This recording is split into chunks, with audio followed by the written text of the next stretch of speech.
Las buenas conciencias, autor Carlos Fuentes, capítulo 8, capítulo número 8. Desde la noche de Irapuato no había vuelto a ver a Juan Manuel Lorenzo. Ahora habían empezado las vacaciones de primavera. Jaime cayó nuevamente en cama, con fiebre, y la convalecencia se prolongó varias semanas. Leía novelas, bebía limonada y recibía largas visitas de doña Asunción. No se habló más de lo sucedido. La tía tejía con el busto muy derecho y sin tocar el respaldo. ¿Cómo corre el tiempo?, comentaba Asunción. Los sobrinos de Pascualina Varona, que apenas ayer eran unos niños, ya van a recibirse. ¿Tú qué piensas hacer ahora que termines la preparatoria? Ojalá y sigas leyes. Ese fue el sueño dorado de tu papá. Pero ya ves, la revolución le impidió hacer su carrera. La señorita Pascualina y doña Presentación dieron en caer todas las tardes. Siempre pasaban con el pretexto de preguntar por el enfermo, y Jaime cerraba el libro y los ojos y las dejaba hablar. Está dormido.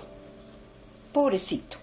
Ay, un muchacho de esa edad es el calvario de los padres de familia. No te preocupes, Asunción.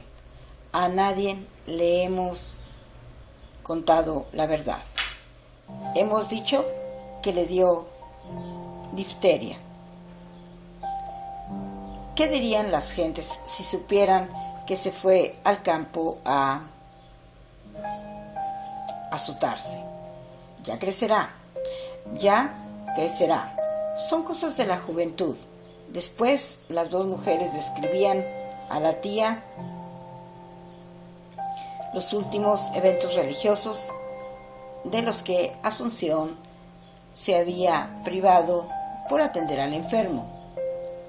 Relataban conversaciones con el padre Lanzagorta y comentaban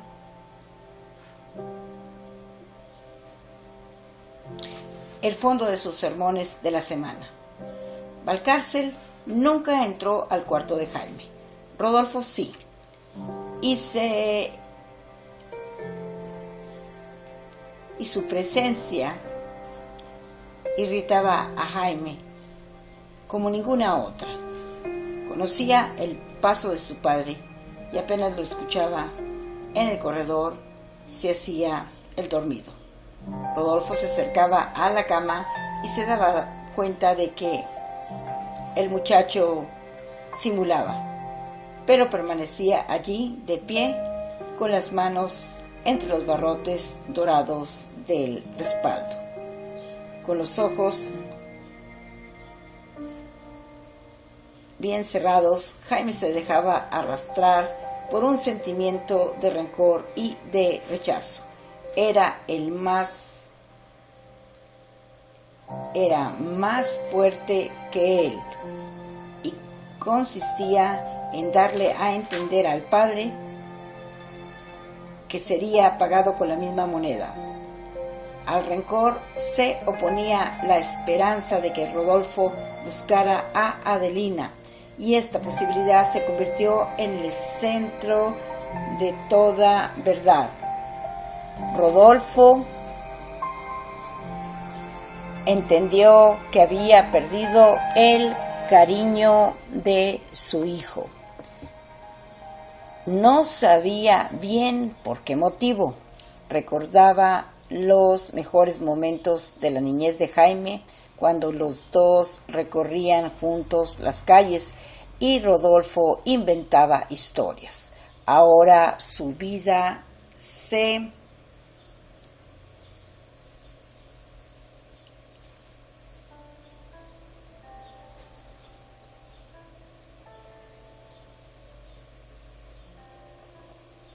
arrastraba sin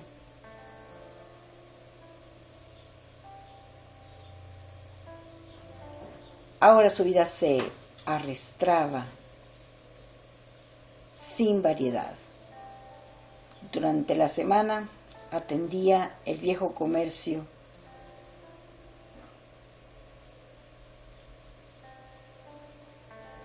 de telas, cada vez más pobretón. En las noches, aburrido, se metía a una tanda doble de películas mexicanas. Los domingos en la mañana bebía cerveza con los antiguos amigos del comercio. Los sábados por la noche se escurría de la casa a un burdel del barrio de Pastita. Allí lo esperaba siempre a las 10 en punto la muchacha pequeña, morena y llena de lunares. La visita de Rodolfo era breve y silenciosa. Jamás cruzó con la muchacha más palabras que las esenciales para arreglar el trato. Nunca se dijeron los nombres. Rodolfo notaba siempre cómo desviaba la vista, la escuchaba cuando él se descolgaba trabajosamente los tirantes y dejaba caer los pantalones. Cuando salía del cuarto, el siguiente esperaba ya, y él regresaba a las 11 de la noche, lentamente, a la casa de cantera. Jaime mejoró y se atrevió a preguntarle a la tía si su amigo Juan Manuel lo había buscado. Asunción le dijo que no. No has escarmentado. Ahora piensa en tu porvenir, dedícate a estudiar y olvida todas esas cosas raras que traes en la cabeza. Ya ves que he logrado calmar a tu tío. Hasta te ha dejado leer lo que quieras ahora que has estado malo. ¿Y el padre Obregón? ¿Tampoco él? Sí, dice que dejes pasar un poco de tiempo antes de buscarlo y que recuerdes bien lo que te dijo. No sé. A veces pienso que el padrecito Obregón tiene sangre de atole. Por algo lo prefieren los muchachos. No debías regresar con el padre Lanzagorta. No. Haz tu voluntad, pues. A ver qué dice tu tío. Quisiera ver a Juan Manuel. No has escarmentado. A principios de mayo, Rodolfo Ceballos comenzó a declinar. Primero sintió una fatiga creciente al subir por la escalera de caracol. Debía detenerse por lo menos 4 veces durante el ascenso. En ocasiones, los criados, acostumbrados al rechinar de los peldaños de fierro, se asomaban a contemplar la lenta subida del hombre gordo que llegaba del trabajo en mangas de camisa, con los pantalones flojos sostenidos por tirantes de listas rojas. 4, 5 escaños. Los dedos tomaban con prisa el pasamanos. Parecía que la débil estructura de la escalera no soportaría el peso del cuerpo. Ascendía un poco más. Repetía el descenso y la mirada alarmada. Los criados disimulaban sus propias miradas de curiosidad. Después el comerciante no podía dormir. Durante la noche, Jaime y los Valcárcel escuchaban sobre sus cabezas el chancleteo del sonámbulo de la azotea. te va a dar pulmonía, le dijo Asunción. Una de las pocas alegrías de Rodolfo durante las horas del insomnio era contemplar la aurora. El aire finísimo le hacía toser. Era como una pluma blanca que iba llenando de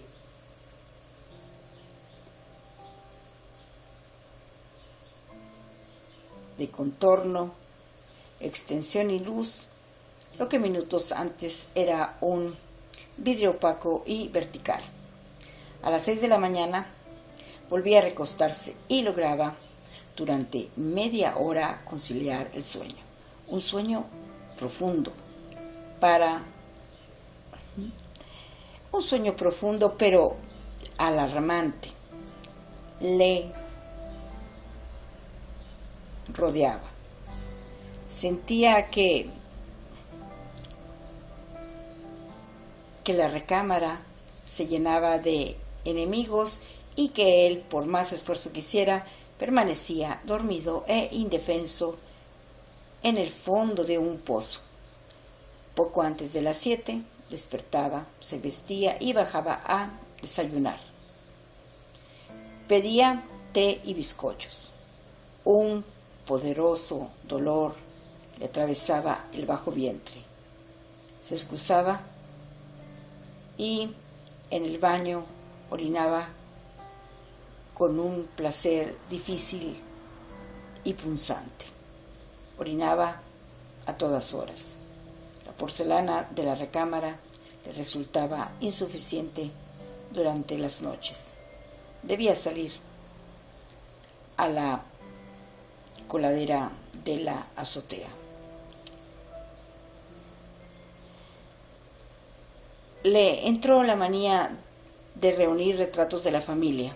Hurgaba en los baúles del desván, en los cajones del escritorio de cortina que usó el comerciante Pánfilo. Hasta llegó a pedirle a Asunción fotografías de ella, de Valcárcel, del muchacho. Los muros amarillentos de la recámara pronto se llenaron de láminas, algunas viejas, desteñidas y duras, otras recientes y brillantes. Las fotografías, débil inmortalidad semejante a una segunda muerte, confortaban y entretenían de extraña manera al comerciante. Pensaba en secreto que los manes familiares disiparían a los enemigos sin facciones del sueño. Sabía a veces que se trataba de algo más hondo, aunque muy elemental. Pasaba horas sentado en el sillón desfondado, cumpliendo el repaso de los rostros que colgaban de las paredes. Aquí, un grabado en acero de su abuelo don Higinio Ceballos, ojos claros y fijos. Allá, Guillermina la madre, con la cabeza apoyada de la manera más incómoda. Era, en el óvalo del daguerrotipo, la joven Guillermina con una masa de bucles sobre las orejas y un ramo de claveles en el regazo. En la cabecera de la cama había colocado una placa sepia de sus padres, el día de la boda, ambos con los ojos muy abiertos, la larga cola y el apretado corpiño de ella, las esponjadas barbas rubias y el plastrón blanco de él, y al fondo un telón pintado que representaba el puente del Rialto y el galán canal veneciano. Otros retratos eran menos suntuosos. El único de Adelina, su esposa, reproducía a una muchacha flaca y sonriente sentada en la banca de un jardín. La joven mostraba las rodillas y vestía un jubón negro de los 20. Una banda de Shakira le ceñía la frente. En otra foto, Rodolfo sonreía, tocado por un carrete. Tenía de la mano al niño con fleco que chupaba un algodón azucarado. La manía de Rodolfo llegó a tanto que exhumó del bodegón la litografía de don Porfirio, sin saber ciertamente por qué. Pero al sentarse en el sillón a contemplar los rostros inmóviles, se sentía cerca de algo cálido y envolvente. Adelgazaba. La ropa de un hombre de 96 kilos le quedaba floja y además de los tirantes debía usar un cinturón que apretase los pliegues sueltos del pantalón. El cuello emergía flojo y arrugado de las camisas desinfladas. Vomitaba mucho y después orinó sangre.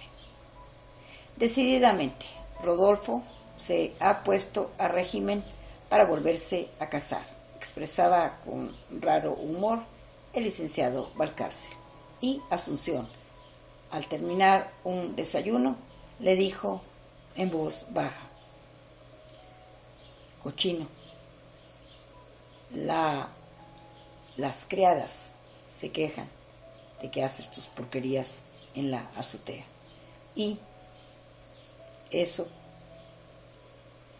corre por el caño hasta el patio.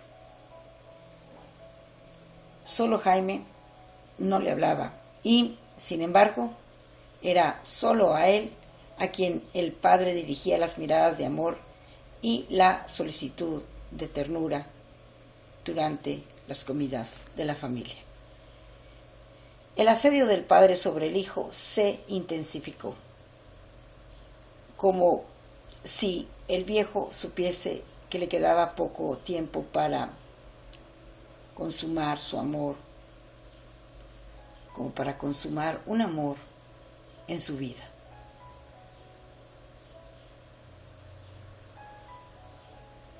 La sonrisa enferma de Rodolfo se fijaba durante las 3 comidas en el muchacho. Bien podía Valcárcel fumigar con su verbo la conducta de propios extraños. Bien podía recriminar a Asunción con la mirada la poca atención que Rodolfo prestaba a las palabras del amo y señor del hogar. El viejo Ceballos permanecía con todo el espíritu enderezado hacia su hijo, y Jaime disimulaba este hecho flagrante clavando la cabeza en el plato.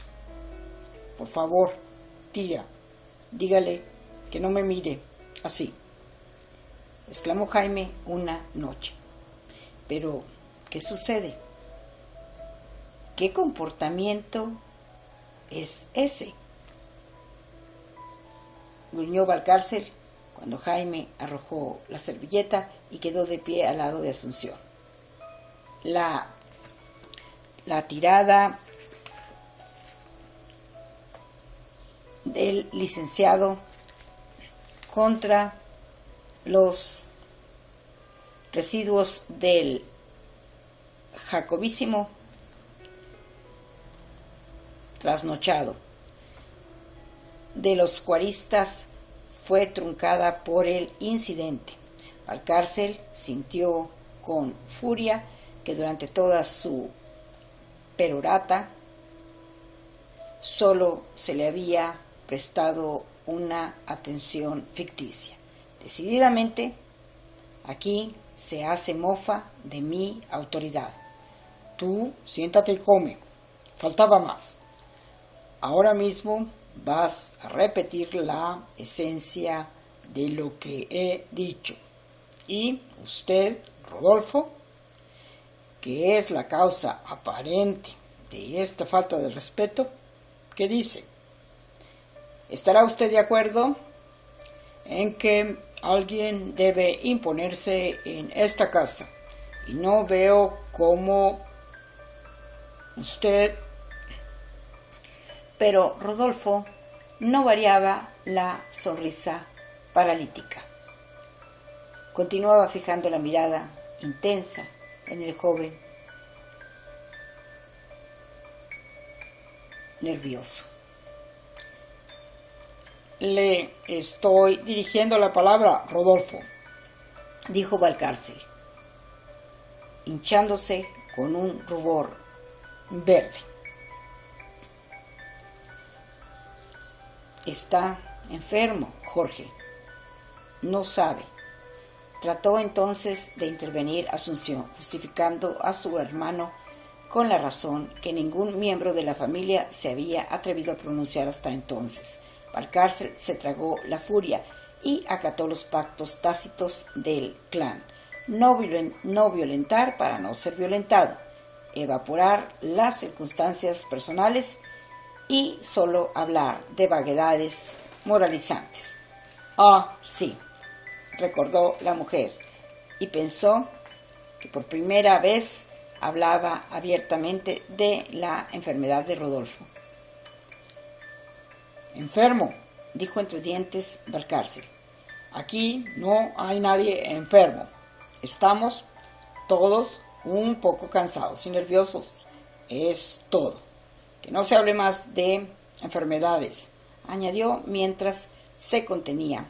Buscaba una fórmula de censura y, al fin, impotente, se levantaba apoyando las manos sobre el terciopelo verde de la mesa y solicitaba que le sirvieran el café en la soledad de la biblioteca de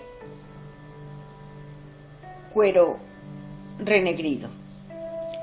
La luz opalescente de la lámpara caía en un círculo sobre el tapete. La escena cromática parecía reproducir una sala de juego. Los tres permanecieron silenciosos. La tía y Jaime trataban de evitar esa mirada inalterable, esa sonrisa fija de Rodolfo Ceballos. El padre se tragaba con los ojos al hijo. Jaime bajó la cabeza y con un murmullo de permiso abandonó el comedor. Durante varios minutos los hermanos no se dirigieron la palabra, escuchando primero los pasos del joven sobre las baldosas del corredor, después el ritmo ajeno del gran reloj de la sala. Las dos figuras, con las cabezas inclinadas, quedaban fuera del círculo de luz verdosa. La humedad nocturna de aquel sombrío lugar comenzaba a descender de las vigas y a desprenderse de los muros empapelados. Rodolfo extendió una mano salpicada de pecas y venas grises y jugueteó con una cucharilla. Asunción, con los brazos cruzados bajo el chal, pensaba en el convenio de nunca decir la verdad, de nunca herir con ella a otros miembros de la familia.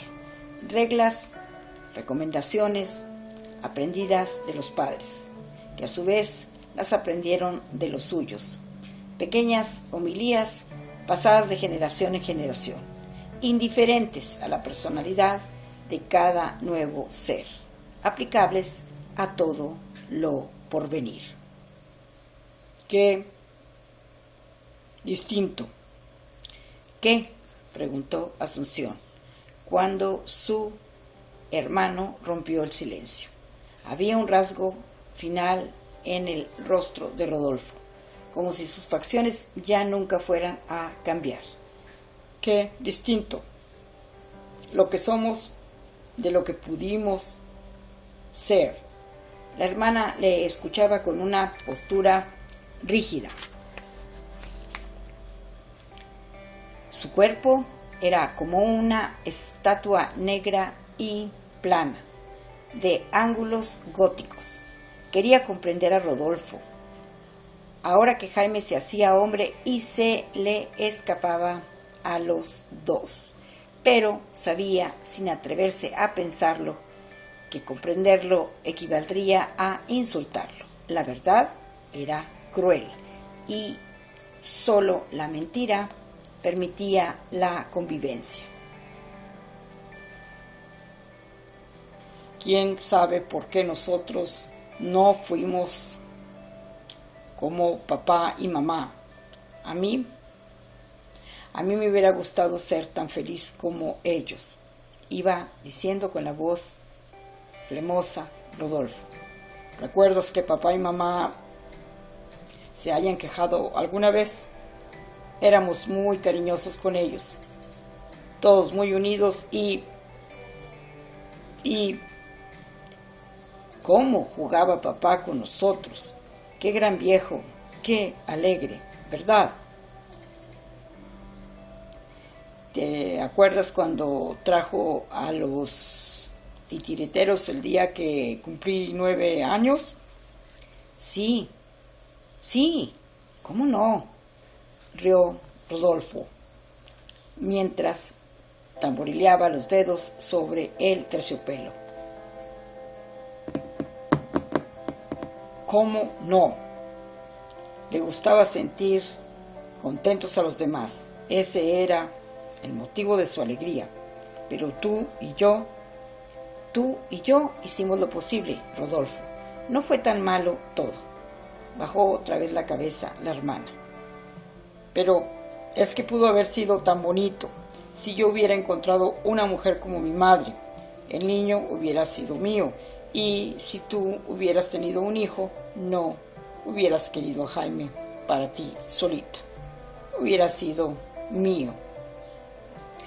Un mal olor de platillos abandonados, de grasa congelada, subía desde la mesa.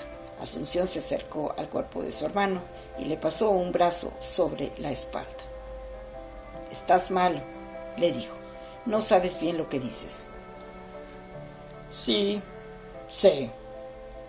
sé que me dejaron solo, que me quitaron a mí, Adelina, que con todo y todo me hubiera dado calor y compañía ahora, que ustedes me dejarán morirme solo en mi cuarto. Rodolfo, Asunción lo detuvo y le impidió caer de la silla. Rodolfo, repitió cuando abrazó el cuerpo sin vértebra. La cabeza del enfermo sonó hueca sobre la mesa. Yo te previne, ¿te acuerdas? Contra esa mujer. Yo te dije que era indigna de ti y de nosotros. Ahí la tienes. Ese era su destino. Es que eres tonto. Si yo hubiera estado aquí, no pasa nada de eso. Era una mujer inferior. No había más que verla. Solo le importaba tu posición. No te quería.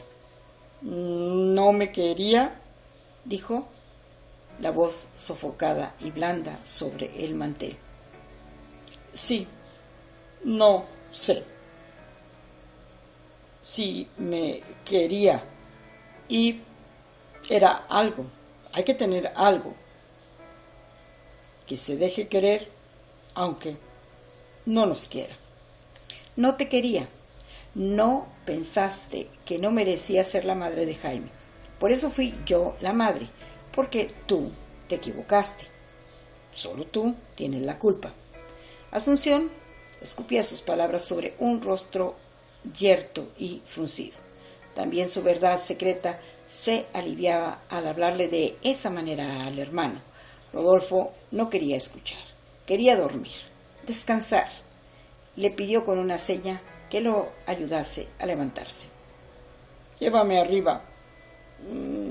Me siento mal. Entonces se escuchó un ruido seco en la sala y Jaime se acercó y levantó a su padre con un abrazo. Rodolfo apretó la cabeza contra el pecho del joven.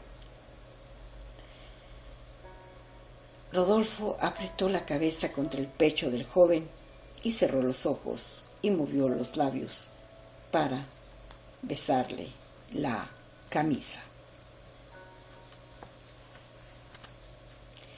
Solo una vez volvió a ver a su padre en la comida de la familia, de pie, vestido.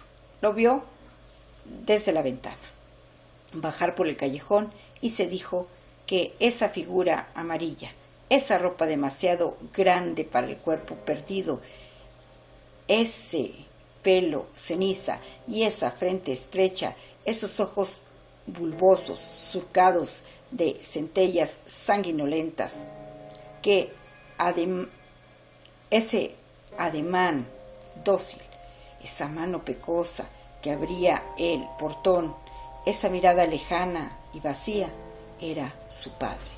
Rodolfo subió lentamente a la sala, se lavó las manos en el aguamanil floreado del comedor y, antes de sentarse, dijo que se le iba la respiración. El plato de verduras molidas, lo único que podía tragar sin pena, se enfriaba. Asunción estaba ensartando la servilleta de su esposo en el arco de plata bruñida y no le hizo caso. Anda, come, te sentará bien algo caliente. Jaime, que veía al enfermo derrumbarse, no pensó en ayudarlo. Esperaba la solicitud acostumbrada en los ojos del padre, pero el viejo ya no tenía fuerzas para desear. Buscaba un apoyo y el muchacho, desde la silla, se dejaba seducir por este espectáculo del derrumbe físico. Rodolfo se detuvo abrazando la columna de lapislázuli. Rodolfo se detuvo abrazando la columna de lapislázuli, cerró los ojos, volvió a respirar y salió del comedor. Lo encontraron después acostado sobre la cama de su hijo. Carecía de poder para subir a la azotea. El médico ordenó que no se le moviese de allí y Jaime pasó a dormir al sofá de cuero de la biblioteca. El cuarto de la azotea le daba asco. Pero si no es contagioso, le decía doña Asunción, te ponemos tus sábanas. Todas las mañanas, durante las 20 que le quedaban de vida a Rodolfo, el hijo entraba en la recámara ocupada por el moribundo para tomar la ropa que necesitaba durante su jornada. Jaime le agradecía las palabras que había escuchado durante la conversación de los hermanos, pero al entrar a la alcoba no sabía qué decirle o cómo acercarse a él. La primera luz bañaba el cráneo estrecho del enfermo. Era feo, era un viejo agonizante y feo al despertar, con el rictus sonriente en los labios y las pestañas gruesas de legañas. El pelo despeinado le caía sobre las orejas. Cuando Jaime abría el cajón para escoger una camisa, se detenía a escoger también una palabra para el enfermo. Pero al levantar el rostro, se encontraba con el espejo, joven, con las facciones recortadas, el vello rubio sobre los labios. Nunca encontró la palabra. Su padre nunca le dirigió la suya. Esperaron. Pocos días antes de morir, Rodolfo tuvo fuerzas para extender los brazos y tocar la mano de su hijo. Jaime se sentó al lado del enfermo y sintió el repudio de los malos olores, de la sucia pijama de rayas verdes. El cuello sin forma, la barba entrecana y los hombros cubiertos por la colcha temblaron con un afán extraño. El cadáver vivo quería hablarle y trataba de acercar la cabeza del joven a los labios. Esa caverna desdentada y gris movía la lengua inútilmente. ¿Por qué? Bajaba los ojos el muchacho, sorprendido en la succión de la muerte?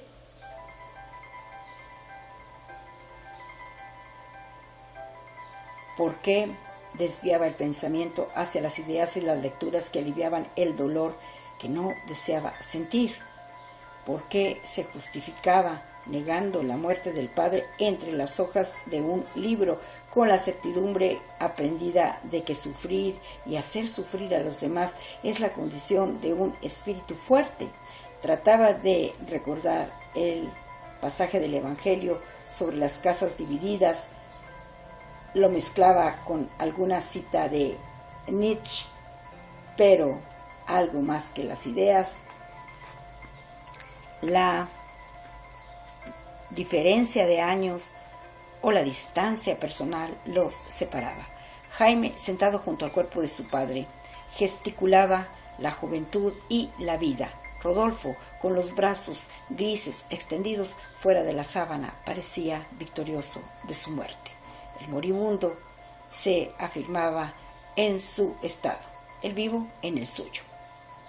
Ninguno quería saber nada del contrario. Cada cual hubiese querido ver en el otro un reflejo, no una negación. Solo se hubiesen aceptado en una situación idéntica. No fue así esta mañana de Guanajuato. Por eso Jaime no quiso escuchar las palabras que al fin brotaron de la garganta del padre como burbujas de un hervor apagado. El hijo, con la cabeza pegada al pecho del enfermo, contenía la respiración. No vivimos mucho, decía la voz inacible. Morimos mucho, mucho tiempo. El médico tocó con los nudillos. Jaime agradeció la interrupción y se puso de pie, pero regresó, obedeciendo a un impulso definitivo, y apretó la mano del padre. Asunción lo despertó a las 4 de la mañana. Los gallos helados acompañaban el llanto de la tía. Era una madrugada azul que iluminó de metales el rostro rígido de Rodolfo. Las venas de sus manos azules apretaban un crucifijo. Solo las sábanas brillaban blancas. La luz metálica se había ceñido al contorno del cadáver. Jaime permaneció en el umbral y pensó que su padre había muerto en esa recámara de juventud sobre el lecho de sus 17 años. Trató de sofocar el llanto que se salió por la nariz y la boca. Ahora, su padre, esas manos azules, esa sábana brillante, ya no tenía nombre. El tío Valcárcel se mantenía de pie con la mano clavada en el chaleco. Se había colocado la máscara de mayor severidad. Asunción lloraba arrodillada. El padre Obregón se levantó de su puesto junto a la cabecera y dijo en voz muy baja: siempre llegamos tarde. Al pasar al lado de Jaime, le observó con seriedad. Búscame pasado mañana, hijo. Requiem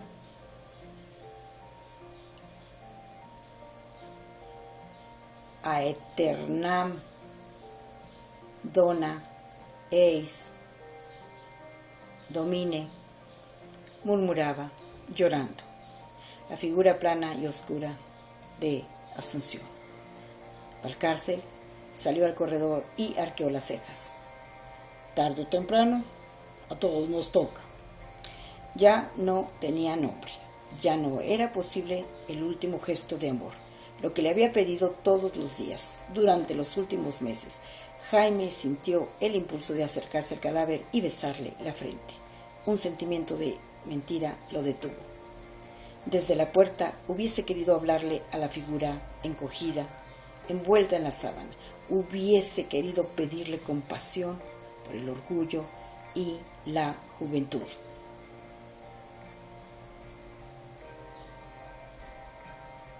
Decididamente fue un buen hombre, sentenció Valcárcel. Muy poco disciplinado, pero bueno, eso sí. Et luz perpetua luceat eis. El agente de pompas fúnebres llegó a las 6 de la mañana. Caso perdido. Cáncer en el estómago, le dijo el médico. Luego les pidió a todos que salieran de la recámara.